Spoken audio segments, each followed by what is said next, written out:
Do you guys ever stop and think about how crazy dog ownership is?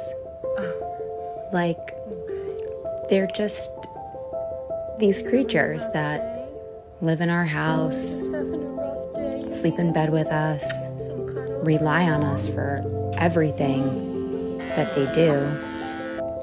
And we have these seemingly one-sided conversations with them. Oh, my sweet sense. We don't know how much of it they truly understand.